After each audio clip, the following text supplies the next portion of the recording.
प्रत्येकालाच वाटतं की आपला परिवार सुरक्षित राहावा. प्रत्येक बाधेपासून, प्रत्येक शत्रूपासून, प्रत्येक संकटापासून आपल्या घराचे, आपल्या परिवाराचे रक्षण व्हावे असं प्रत्येकाला वाटतं. यासाठीच आजचा हा व्हिडिओ आहे, खास करून तुमच्यासाठी, तुमच्या परिवारासाठी, तुमच्या घरासाठी. आपल्या घराला सुरक्षित ठेवण्यासाठी स्वामींची खूप मोठी आणि खूप चमत्कारी सेवा आहे. परंतु ही खूप सोपी सेवा आहे.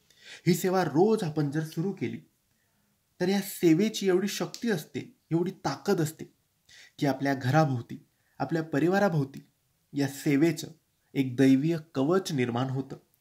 आणि त्या कवचामुळे, त्या दैवीय शक्तीमुळे आपल्या परिवाराचे सुद्धा रक्षण होते आणि आपल्या वास्तूचे, आपल्या घराचे सुद्धा रक्षण होते.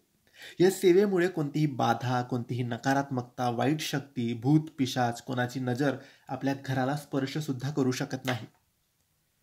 आजारापासून सुद्धा आपले या सेवेमुळे रक्षण होते. फक्त मनापासून, विश्वासाने, मनोभावाने, श्रद्धेने तुम्हाला ही सेवा करायची आहे. घरातल्या कोणत्याही एका सदस्याने ही सेवा करायची आहे. सगळ्यांनी केली तर अतिउत्तम, पण सगळ्यांनाच जमेल असं नाही. तर कोणत्याही घरातल्या महिला, पुरुष, शिकणारे म्हणून कोणीही एकाने करायची आहे.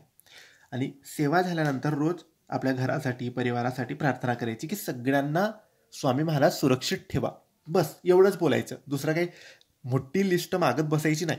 फक्त एवढंच बोलायचं की स्वामी महाराज आम्हा सगळ्यांना, माझ्या परिवाराला, माझ्या घराला सुरक्षित ठेवा. आणि तेही सेवा झाल्यानंतर. या सेवेत तुम्हाला 4 गोष्टी करायच्या आहेत आणि याच्यासाठी तुमच्याकडे नित्यसेवाची पोथी असणं आवश्यक आहे. पहिली गोष्ट, नित्यसेवा या पोथीतून कालभैरव अष्टक एक वेळेस वाचायचं.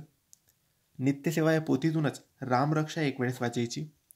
त्यानंतर तारक मंत्र एक वेळेस वाचायचा. आता तारक मंत्र कुठे मिळेल? तर गुगलवर फक्त तारक मंत्र टाकला तर मराठीमध्ये तारक मंत्र येतो. तर तारक मंत्र एक वेळेस वाचा आणि शेवटी श्री स्वामी समर्थ महाराजांचा एक माळ जप करा. बस.